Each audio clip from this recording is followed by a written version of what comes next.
Hi friends, ఇది నేను నడిపే కారు మా సార్ వాళ్ళది. నిన్న సడన్గా కార్ బ్యాటరీ డిశ్చార్జ్ అయిపోయింది. బండి స్టార్ట్ అవ్వట్లేదు. నా మనసులో ఒక అపోహ ఉండేది. అదేంటంటే డీజిల్ ఇంజిన్ బళ్ళకే బ్యాటరీ డిశ్చార్జ్ అవుతుంది, పెట్రోల్ బళ్ళకి కాదు అని. కానీ అది నిజం కాదని నాకు ఇప్పుడు తెలిసింది. కొత్త కారు తీసుకొని 1.5 మంత్ అవుతుంది. కారులో ఏ ప్రాబ్లము లేదు, బ్యాటరీ కూడా కొత్తది. అలా ఎలా డిశ్చార్జ్ అయిందని చెప్పేసి అనుకున్నాను. ఇక చేసేదేం లేక బ్యాటరీ ఓపెన్ చేసి బ్యాటరీ షాప్కి వెళ్ళి ఛార్జింగ్ పెట్టించాను. 200 ఛార్జ్ అయింది. నిన్న సాయంత్రం ఛార్జింగ్కి ఇస్తే రిటర్న్ ఇవాళ పొద్దున ఇచ్చారు. బ్యాటరీ లేదు కాబట్టి కీతో లాక్ ఓపెన్ చేశాను. ఇక్కడ యాక్సిలేటర్ పక్కన ఒక లివర్ లాగా ఉంది కదా, అది లాగితే పుల్ చేస్తే మనకు బానట్ అనేది ఓపెన్ అవ్వడం జరుగుతుంది. ప్రతి కార్కి ఒక్కో చోట ఒక్కో విధంగా ఉంటుంది. అది చూసి ఓపెన్ చేసుకోవాలి. తర్వాత బానట్ ఓపెన్ చేసే ముందు కూడా దాని కింద కూడా ఒక చిన్న బటన్ టైప్ ఉంటుంది. అది పైకి లేపి లెఫ్ట్ సైడ్ కంటే ఈజీగా ఓపెన్ అవుతుంది, లేకపోతే ఎంత తీసినా రాదు. తర్వాత దీనికో రాడ్ లాగా ఉంటుంది. ఆ రాడ్ పెట్టడానికి హోల్ ఉంటుంది. ఆ హోల్లో రాడ్ పెట్టేస్తే అది బానట్ అనేది అలాగే నిలబడి ఉంటుంది. చూడండి, ఇది బ్యాటరీ పెట్టే ప్లేసు. ఇది బ్యాటరీ పట్టీ, అంటే బ్యాటరీ కంప్లీట్గా ఫిట్ చేసిన తర్వాత బ్యాటరీ స్టిఫ్గా ఉండడానికి పెట్టే పట్టీ అది. ఇప్పుడు బ్యాటరీ తెచ్చి దానిలో పెట్టి ఫిట్ చేయాలి. నేను పానా మర్చిపోయాను. మా దగ్గర పానా లేదు, కటింగ్ ప్లేట్తో ఫిట్ చేస్తాను. కటింగ్ ప్లేట్తో కానీ 10 నెంబర్ పానాతో కానీ ఫిట్ చేసుకోవచ్చు. పానా లేదు కాబట్టి కటింగ్ ప్లేట్తోనే ఫిట్ చేస్తున్నాను. ముందు బ్యాటరీ తీసి ఆ బ్యాటరీ ప్లేస్లో పెట్టేద్దాం. బ్యాటరీ చాలా బరువుగా ఉంది. ఇక్కడ చూసుకోవాలండి, ప్లస్ మైనస్ అనేది చూసుకోవాలి. ప్రతి బ్యాటరీ పైన ఖచ్చితంగా ప్లస్ మైనస్ అనేది రాసి ఉంటుంది. రాసలేదు కనిపించట్లేదు అంటే కనుక ప్లస్ మెయిన్ అనేది కొంచెం, అది లివర్ ఇక్కడ కనిపిస్తుంది కదా, అది కొంచెం లావుగా ఉంటుంది. మైనస్ అనేది కొంచెం సన్నగా ఉంటుంది. అవి దాని గుర్తులు. చాలా బ్యాటరీలకు అవి అరిగిపోతాయి కూడా. ఈ రెండిట్లో ఏదైనా ఒకటి ప్లస్ ఆర్ మైనస్ రాసి ఉన్నదన్నా, లేదంటే ఈ కొంచెం లావుగా కొంచెం సన్నగా ఉన్నదైనా చూసుకొని మనం ఫిట్ చేయాలి. లావుగా ఉన్నది ఎప్పుడు మెయిన్, సన్నగా ఉన్నది అర్త్. ప్లస్ మైనస్ దీన్ని ఇలా గట్టిగా నొక్కాలి, ఫిట్ చేయాలి. అవి పైన మాత్రం ఉండకూడదండి. ఇలా పెట్టిన తర్వాత ఖచ్చితంగా కిందికి ప్రెస్ చేసుకోవాలి. మన చేత్తో ప్రెస్ అవ్వడం కష్టము. ప్రెస్ అవ్వాలంటే మళ్ళీ మనం నట్ని ఇంకా లూజ్ చేయాల్సి ఉంటుంది, అది అనవసరం. అలా పెట్టిన తర్వాత ఇలా దేంతోనైనా లోపలికి కొట్టేస్తే సరిపోతుంది. నేను కొడుతున్నాను చూడండి. ఇట్లా ఖచ్చితంగా లోపలికే పెట్టాలి. పైన పెడితే మళ్ళీ ఊడిపోయి లూజ్ అయ్యే అవకాశాలు చాలా ఎక్కువ. దానివల్ల మళ్ళీ ప్రాబ్లం వస్తుంది. మళ్ళీ బ్యాటరీ డిశ్చార్జ్ అయిపోవడం, లేదా బండి స్టార్ట్ అవ్వకపోవడం వంటి ప్రాబ్లమ్స్ వస్తాయి. బ్యాటరీ అనేది ఎప్పుడు కూడా చాలా అంటే చాలా టైట్గా ఉండాలి. మ్యాక్సిమం టైట్గా ఉండాలి. కొంచెం కూడా లూజ్గా ఉండకూడదు. లూజ్గా ఉంటే మళ్ళీ మనం ప్రాబ్లమ్స్ ఫేస్ చేయాల్సి ఉంటుంది. ఇలా కొట్టేసిన తర్వాత ఇక్కడ చూసారు కదా, ఇది ఎక్సైడ్ బ్యాటరీ. దీనికి రాసింది ప్లస్ మైనస్ క్లియర్గా. నేను అది చూసే పెట్టాను. తర్వాత దీన్ని టైట్ చేసుకుందాం. ఇప్పుడు ఈ రెండింటిని ఖచ్చితంగా టైట్ చేయాలి. ఎంత టైట్ చేయాలి అంటే ఇక నట్టు తిరగదు అన్నంత వరకు టైట్ చేయాలి ఖచ్చితంగా. అలా అని పానాలతో నట్టు తిరుగుతుందండి.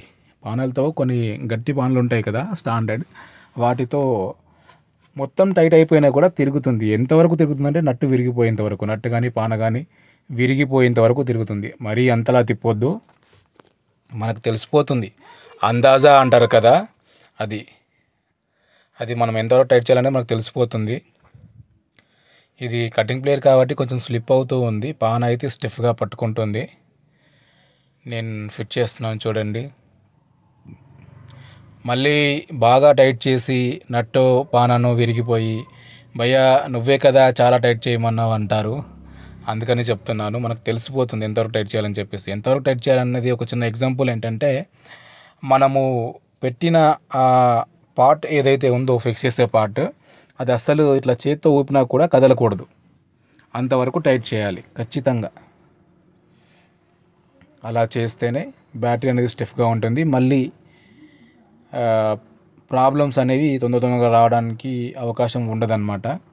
అయితే ఇక్కడ కనిపిస్తున్నాయి కదా, బ్లాక్ కలర్లో ప్లస్ లాగా రౌండ్గా కనిపిస్తున్నాయి కదా, అవేంటంటే అవి మూతలండి. వాటిని ఓపెన్ చేసి దాంట్లో వాటర్ ఉన్నాయో లేదో రెగ్యులర్గా చెక్ చేసుకుంటూ ఉండాలి. అది నాకు బ్యాటరీ షాప్ అని చెప్పాడు. రెగ్యులర్గా అంటే ఆయన చెప్పిన ప్రకారం 1.5 మంత్ 2 మంత్స్కి ఒకసారి చెక్ చేసుకోమని చెప్పాడు. కానీ మనకు బెస్ట్ ఏంటంటే ప్రతి మంత్కి ఎవ్రీ మంత్కి చెక్ చేసుకోవడం బెటరు. ఇలా టైట్ చేసిన తర్వాత ఇలా ఊపి చూసుకోవాలి కదులుతుందా లేదని. కదిలితే మళ్ళీ టైట్ చేయాలి, కదలకుండా ఉండాలి మెయిన్ అంతే. అయితే వాటిలో పోసేది డిజిటల్ వాటర్ అండి. మనం నార్మల్గా బాటిల్ ఎంత కొంటాం, వాటర్ బాటిల్ తాగేది 20 రూపీస్ కదా, ఇది 25 రూపీస్ ఉంటుంది అంతే. ఏ ఎలక్ట్రికల్ షాపుల్లో అయినా, ఆటోమొబైల్ షాపుల్లో అయినా, బ్యాటరీ షాపుల్లో అయినా ఈజీగా దొరికేస్తుంది డిజిటల్ వాటర్ అంటే. అది ఖచ్చితంగా మన దగ్గర ఉంచుకోవాలి, చెక్ చేస్తూ ఉండాలి. 1 మంత్కి ఒకసారి నేనైతే ఇప్పటి నుంచి చెక్ చేస్తాను. చెక్ చేసి తగ్గితే పోస్తూ ఉండాలి. ఎందుకంటే ఆ వాటర్ ద్వారానే కరెంట్ జనరేట్ అవుతుంది, బ్యాటరీ ఛార్జ్ అవుతుంది. అది లేకపోయినా బ్యాటరీ డిశ్చార్జ్ అవుతుంది. బ్యాటరీ డిశ్చార్జ్ అవడానికి మెయిన్ కారణాలు ఏంటంటే, ఒకటి బండిని స్టార్ట్ చేయకుండా అలాగే వదిలేయడం, లేదా ఇంజిన్ ఆఫ్లో ఉన్నప్పుడు మనం సాంగ్స్ కానీ మ్యూజిక్ కానీ వినడము, కార్లో డిస్ప్లేలో సినిమాలు చూడడం లాంటివి చేస్తే బ్యాటరీ అనేది డిశ్చార్జ్ అవుతుంది.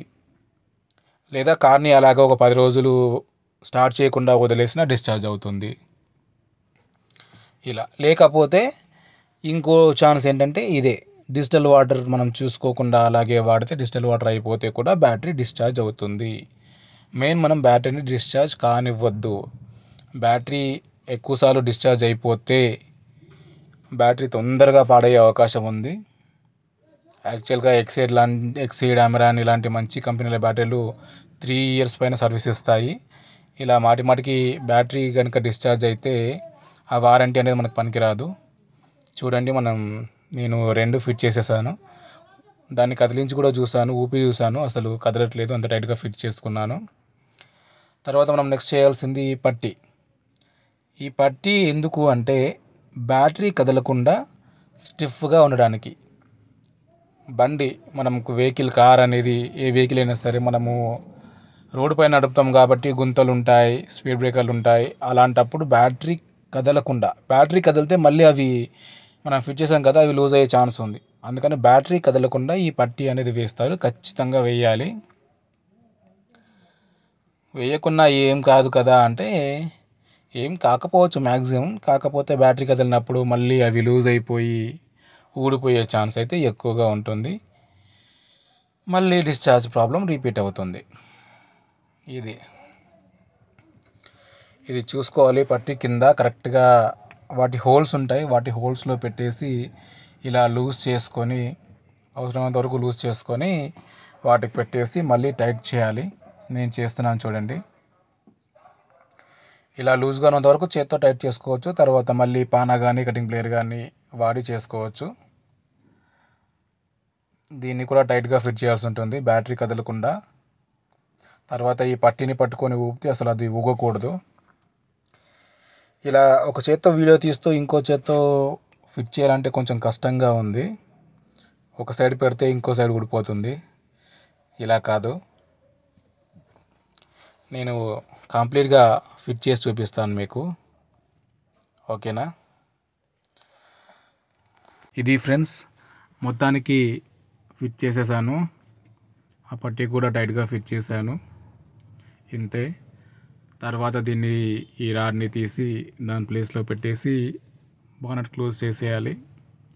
క్లోజ్ చేసేటప్పుడు జాగ్రత్త అండి, అది వదిలేసినప్పుడే మన చెయ్యి అనేది బయటకు తీయాలి, లేదంటే చెయ్యి ఇరుక్కుపోయి వేళ్ళు నలిగిపోయే అవకాశం ఉంది. జాగ్రత్త చేయాలి, ఇలా తీసేయాలి. అప్పుడే తీసేస్తే అది ఆటోమేటిక్గా ఫిక్స్ అయిపోతుంది. ఇప్పుడు బ్యాటరీ ఫిట్ చేసాం కదా, బండి స్టార్ట్ అవుతుందో లేదో ఒక్కసారి చెక్ చేద్దాం. ఫస్ట్ లాక్ ఓపెన్ చేసి చూద్దాం. లాక్ ఓపెన్ చేస్తున్నాను. ఓకే, లైట్స్ వెలిగాయి కదా, లాక్ ఓపెన్ అయింది, బ్యాటరీ పనిచేస్తుంది. బ్యాటరీ డిశ్చార్జ్ అయినా కూడా ఇది పనిచేస్తుంది, కానీ మెయిన్ బండి స్టార్ట్ అవ్వడం మనకు ముఖ్యం. స్టార్ట్ చేసి చూద్దాం. ఆటోమేటిక్ బండి కాబట్టి ఫస్ట్ బ్రేక్ పైన కాలు పెట్టి ప్రెస్ చేసి, తర్వాత కీ పెట్టి అది ప్రెస్ చేసి పట్టుకొని స్టార్ట్ చేయాల్సి ఉంటుంది. కీ ఆన్ చేసి స్టార్ట్ చేస్తున్నాను. బండి స్టార్ట్ అయిపోయిందండి.